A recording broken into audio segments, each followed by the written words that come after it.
Good morning class. Today we will understand MS Excel. MS Excel में इस तरह से हमारे पास शीट ओपन होती है और अभी हम इसमें समझेंगे कि वर्कबुक और वर्कशीट क्या होती है। जब हम MS Excel की कोई एक नई फाइल ओपन करते हैं तो हमारे पास एक वर्कबुक ओपन होती है। वर्कबुक इसे इसलिए कहते हैं क्योंकि इसमें वर्कशीट होती हैं।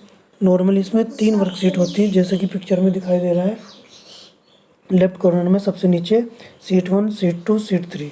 तो एक वर्कबुक में 3 वर्कशीट होती हैं और उस वर्कशीट को हम और ज़्यादा बढ़ा सकते हैं। उसी के पास में प्लस का एक निशान होता है, उस पर हम क्लिक करते हैं तो शीट वो ऐड हो जाती है। इसमें 3 के बाद 4, 5, फिर जितनी भी हम सीट उसमें लेना चाहें तो वो सीट उसमें आ जाती है।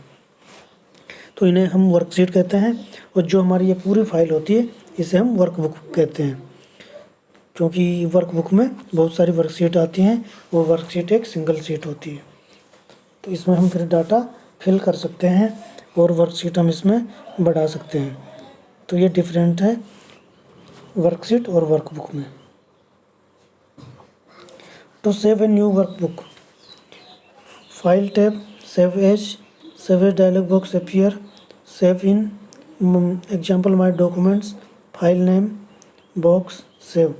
तो हम सेव किस तरह से फाइल को करते हैं। सबसे पहले हम सेव पे जाते हैं, फाइल में जाते हैं, वहाँ पर हम सेव एज पे क्लिक करते हैं और फिर हमारे पास एक डायलॉग बॉक्स ओपन होता है। उसमें सबसे पहले लोकेशन पूछी जाती है कि हम फाइल को कहाँ पे सेव कर रहे हैं, डेस्कटॉप में, लाइब्रेरी में या किसी फोल्डर में। तो वो हम वहाँ पे सेलेक्ट कर लेते हैं कि हमें वो फाइल कहाँ पे सेव करनी है। तो जहाँ पे हमें सेव करनी है वो फाइल हम ओपन कर देंगे। फिर हम उस फाइल का नाम दे देंगे, हम किस नाम से उस फाइल को सेव करना चाहते हैं। तो फिर हम वहाँ पे नाम दे देते हैं, फाइल का नाम, किस नाम से हमें सेव करनी है वो हम नाम वहाँ पे टाइप कर देंगे। उसके बाद हम ओके पे क्लिक कर देंगे। तो ओके पे क्लिक करते ही वो फाइल हमारी वहाँ पे सेव हो जाती है। तो इस तरह से हम फाइल को सेव करते हैं। और जब हम फाइल को सेव कर लेते हैं और उस पर हम फिर दोबारा उसे ओपन करके उस पर कुछ वर्क करते हैं, तो फिर हम उसे सेव पे क्लिक करते हैं। तो जो हम दोबारा मैटर टाइप करते हैं जो या डाटा फीड करते हैं तो वो दोबारा उसमें सेव हो जाता है। या फिर हम उसकी शॉर्टकट की होती है कंट्रोल+S। कंट्रोल के साथ हम S प्रेस करते हैं तो जो हमने उसके बाद में उसमें डाटा फिल किया है तो वो भी उसमें सेव हो जाता है। तो जब हम बनी हुई फाइल को दोबारा ओपन करके उस पर कुछ चेंज करते हैं, कुछ मॉडिफाई करते हैं, तो फिर हम कंट्रोल+S प्रेस करते हैं लास्ट में, ताकि जो भी हमने उसमें कुछ मॉडिफाई किया तो वो वहाँ पे सेव हो जाए। या फिर सेव पे क्लिक करते हैं तो इस तरह से दोबारा हम उस मैटर को सेव कर देते हैं। या फिर हमने कुछ डिलीट किया है और फिर हमें सेव करना है तो फिर हम उसे सेव कर लेते हैं। तो इस तरह से हम सेव करते हैं। Worksheets consist of cells that are organized in column and rows. A worksheet can contain up to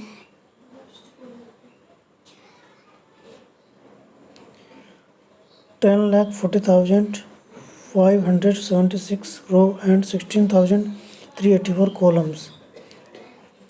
एक वर्कशीट में इतने सारे कॉलम्स और रो होते हैं और इतना हम यूज़ नहीं करते हैं, लेकिन इसमें इतनी होती है। अगर हम चाहें तो इतने कॉलम और रो में हम वर्क कर सकते हैं। जो वर्कशीट हमारी होती है वो कॉलम और रो का कॉम्बिनेशन होता है, दोनों से मिलकर वो शीट हमारी बनी होती है। तो इस तरह से हम कॉलम और रो पे वर्क कर सकते हैं।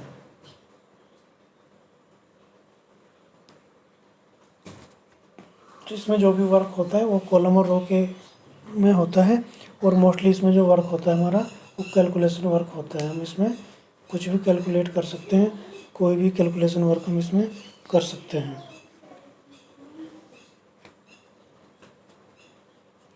Workbook contains 3 worksheets which are labeled as sheet 1, sheet 2, sheet 3 by default।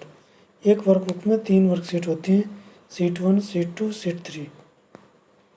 जैसा कि मैंने पहले बताया था, एक वर्कबुक में 3 वर्कशीट होती हैं, sheet 1, sheet 2, sheet 3।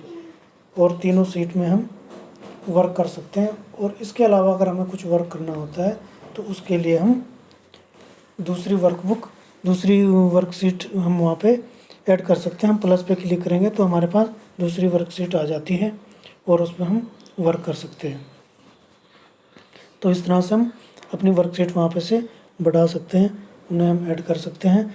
और अगर हम चाहें तो वर्कशीट को डिलीट भी कर सकते हैं। उसके लिए हम वर्कशीट पर क्लिक करेंगे, फिर हम राइट क्लिक करेंगे और उस शीट को हम डिलीट कर देंगे।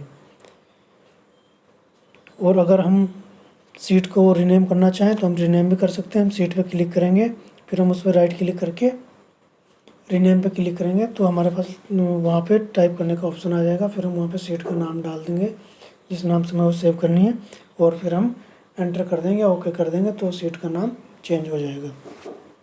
तो इस तरह से हम शीट का नाम भी चेंज कर सकते हैं, रीनेम कर सकते हैं, शीट को डिलीट कर सकते हैं, शीट को हम इसमें ऐड कर सकते हैं। और इसके अलावा हम शीट को रीअरेंज भी कर सकते हैं। एक शीट को हम आगे कर सकते हैं, दूसरी को पीछे कर सकते हैं। मतलब शीट 1 को हम शीट 3 की जगह पे भी ला सकते हैं और शीट 3 को 1 की जगह पे भी ले जा सकते हैं।